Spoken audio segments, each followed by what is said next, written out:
Assalamualaikum warahmatullahi wabarakatuh. Saya Putri Aisyah Fitrulandari dari kelas Manajemen Keuangan 4A. Di sini saya akan menyampaikan materi dari makalah yang sudah saya buat mengenai pengaruh gaya kepemimpinan terhadap kinerja organisasi. Di sini saya akan membahas beberapa pembahasan. Yang pertama ada kepemimpinan, yang kedua ada sifat-sifat kepemimpinan, yang ketiga ada faktor-faktor yang mempengaruhi kepemimpinan, yang keempat ada gaya kepemimpinan, yang kelima ada macam-macam gaya kepemimpinan, yang keenam ada kinerja, yang ketujuh ada faktor-faktor yang mempengaruhi kinerja, dan yang terakhir ada peran gaya kepemimpinan terhadap kinerja organisasi.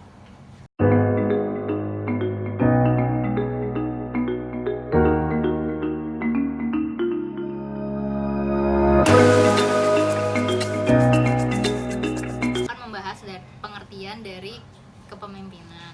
Menurut George L. Terry, kepemimpinan adalah aktivitas mempengaruhi orang-orang supaya diarahkan agar mencapai tujuan organisasi.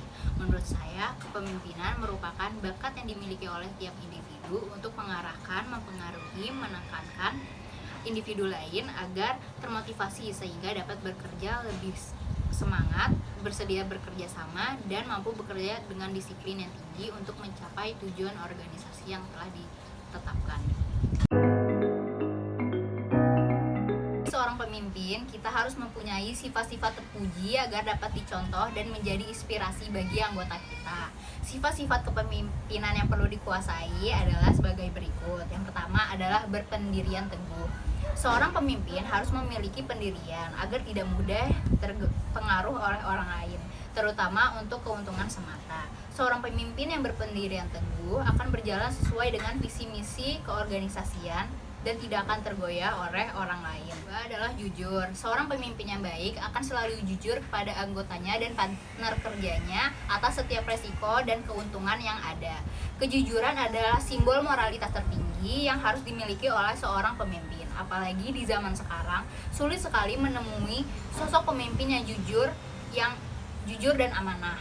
Saat ini banyak sekali pemimpin yang hanya mencari keuntungan semata dan mencari cara untuk memanipulasi apa yang sudah ia lakukan.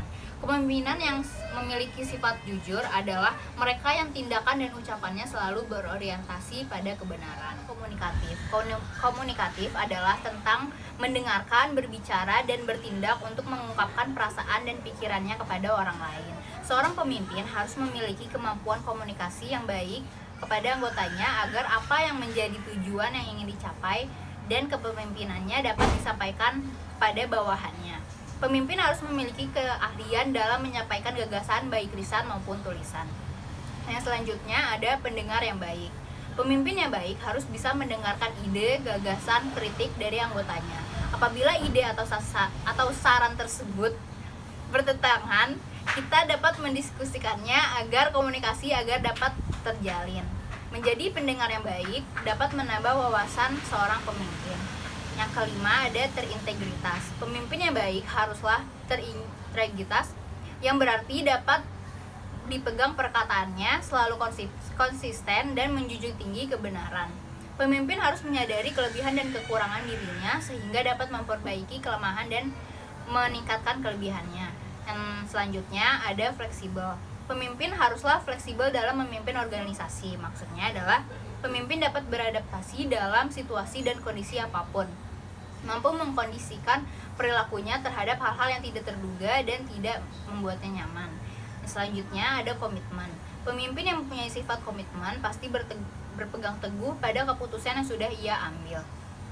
Pemimpin yang berkomitmen memajukan organisasi akan melakukan apapun dan memastikan organisasinya menjadi yang terbaik. Komitmen bukan hanya sekedar kata-kata tetapi juga perbuatan. Apresiasi. Seorang pemimpin yang baik adalah mereka yang dapat menghargai hasil kerja anggotanya dengan cara memberikan apresiasi yang baik. Apresiasi ini dapat berupa hadiah ataupun pujian.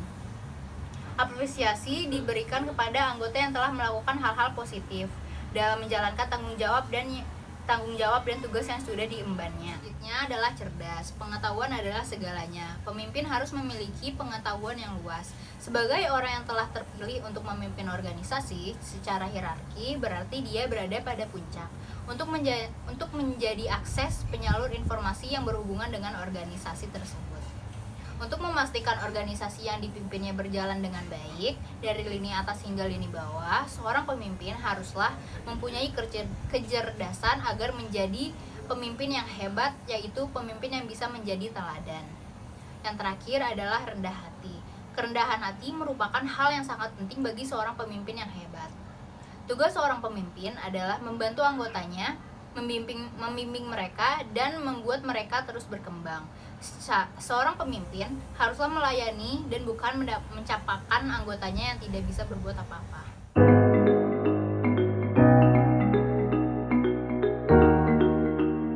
Ada faktor-faktor yang mempengaruhi kepemimpinan. Yang pertama ada karakteristik pribadi.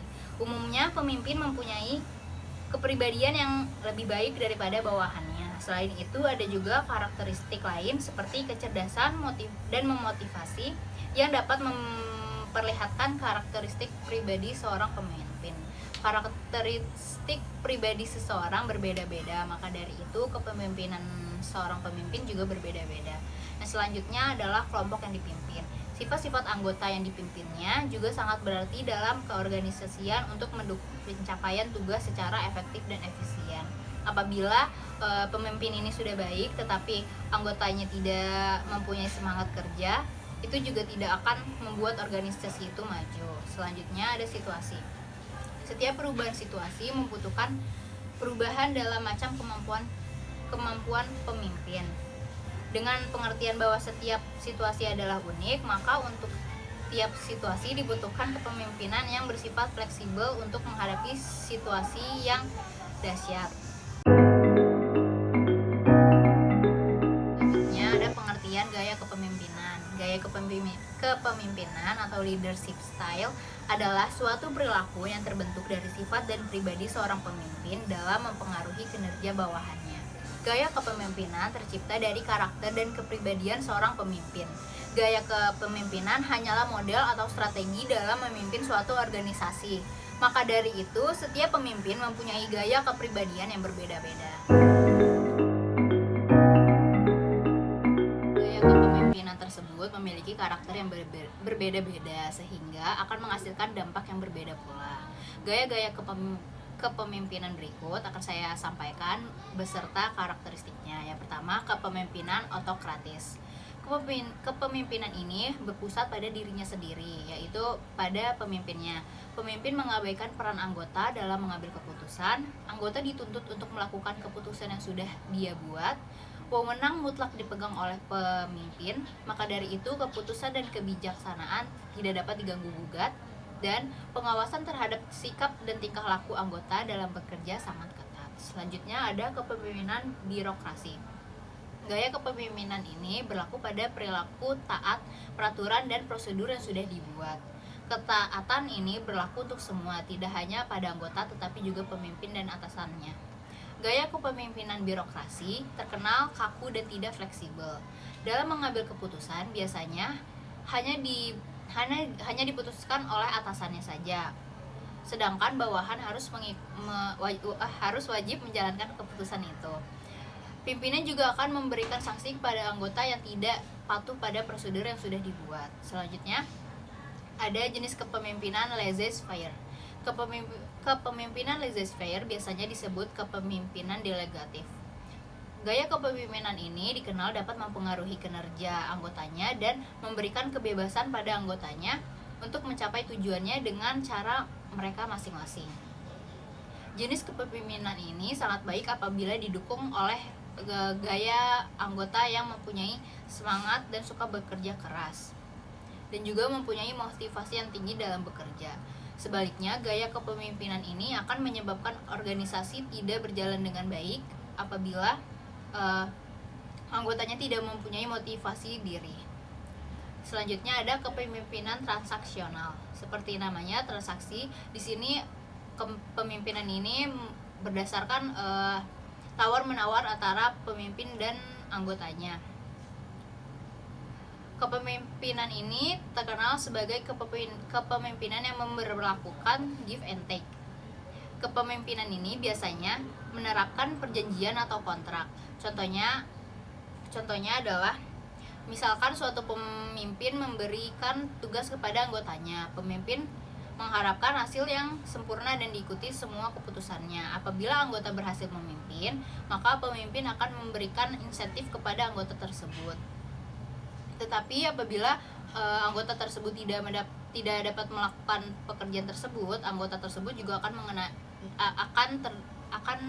dapat sanksi.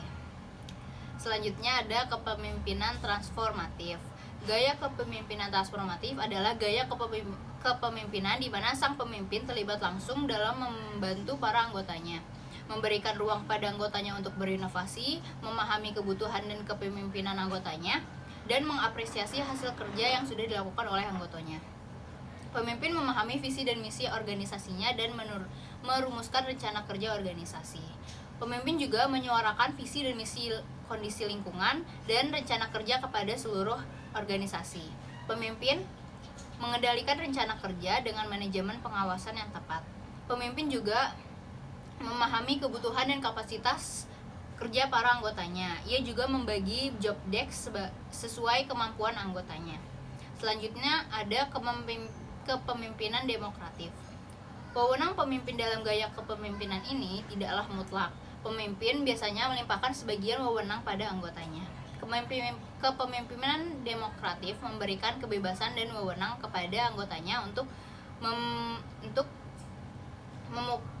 mengemukakan pendapat, ide, dan gagasan serta saran agar dapat berpartisipasi dalam pembuatan suatu keputusan. Keputusan diambil secara bersama-sama atau musyawarah. Komunikasi di jenis gaya kepemimpinan ini terjadi antara dua arah atau timbal balik. Yang selanjutnya ada kepemimpinan karismatik. Kepemimpinan jenis ini dapat mempengaruhi anggotanya melalui karisma dan kepercayaan diri dari seorang pemimpin.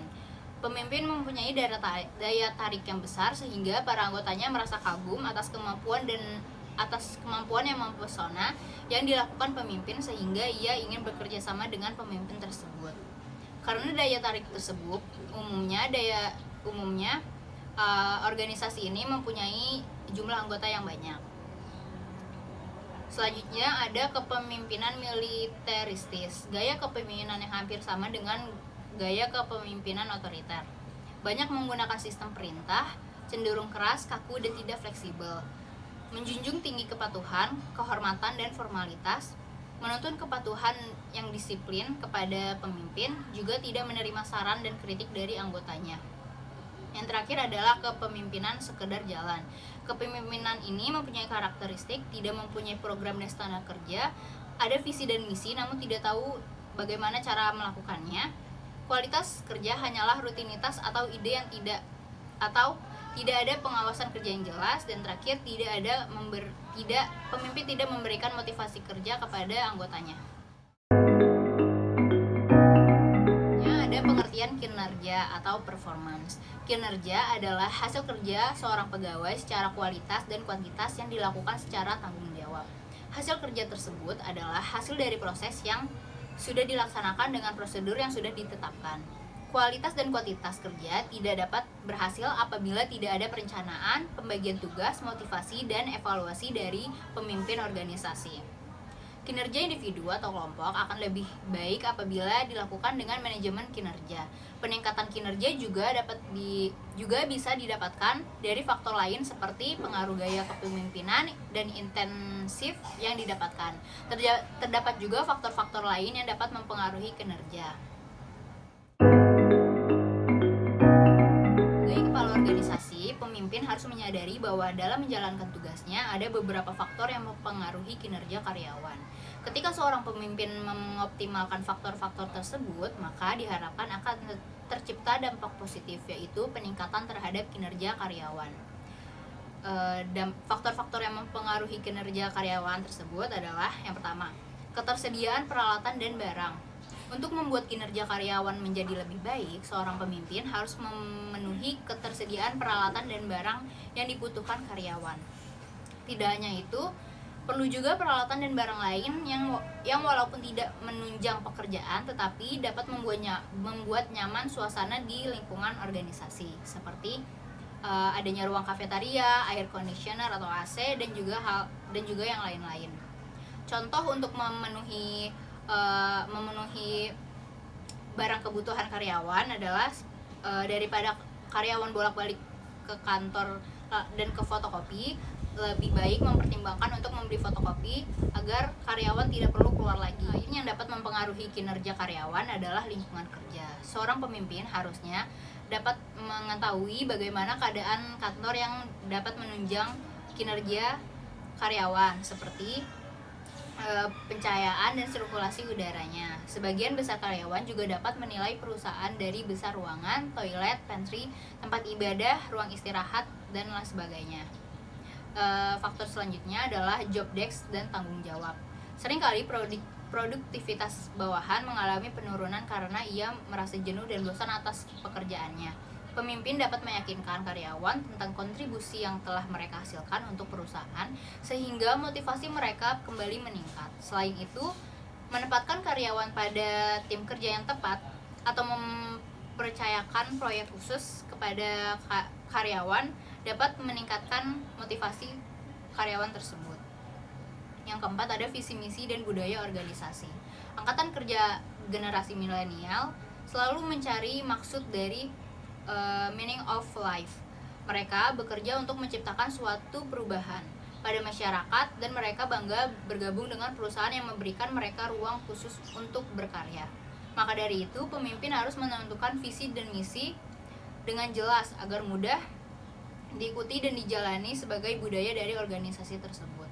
Faktor selanjutnya adalah sistem komunikasi dan cara kerja pimpinan. Saat karyawan menghadapi permasalahan, pimpinan harus bisa membantu mencari solusi guna menyelesaikan masalah tersebut.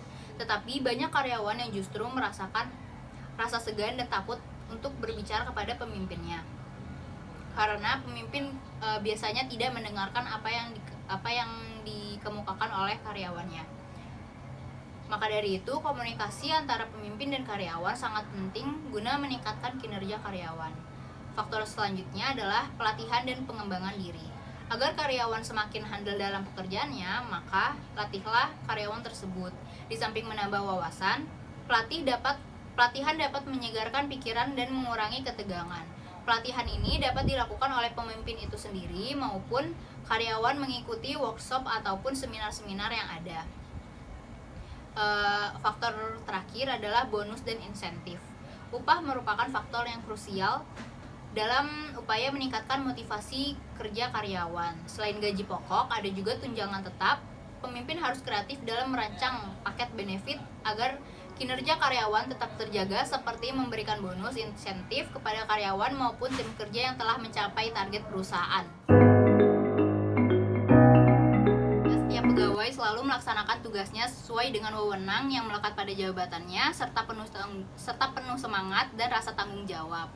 Mengingat banyak faktor dan indikator yang dapat mempengaruhi kinerja pegawai, yang semuanya itu bergantung pada kondisi pemimpin, maka keberadaan pemimpin organisasi memiliki peran yang sangat menentukan atas jalannya organisasi dalam rangka mencapai visi dan misi dari organisasi tersebut. Gaya kepemimpinan sebenarnya hanyalah model dalam membentuk dan mengarahkan organisasi untuk menjalankan tugasnya. Tidak ada pimpinan yang sama dalam memimpin suatu organisasi dikarenakan kepribadian dan tanggung jawab yang berbeda-beda yang akan berdampak pula pada kinerja yang berbeda juga. Tidak ada pula indikator yang menyatakan mana gaya kepemimpinan yang paling baik, tetapi jelas bahwa pemimpin yang tidak mempunyai program kerja, kontrol, dan pengawasan dan tidak bisa memberi motivasi kepada anggotanya akan menyebabkan anggota bekerja seenaknya dan organisasi tidak akan berjalan dengan baik. Pemimpin juga perlu memperhatikan faktor-faktor yang ada untuk menunjang kinerja karyawan. Presentasi dari saya, kurang lebihnya mohon maaf. Wassalamualaikum warahmatullahi wabarakatuh.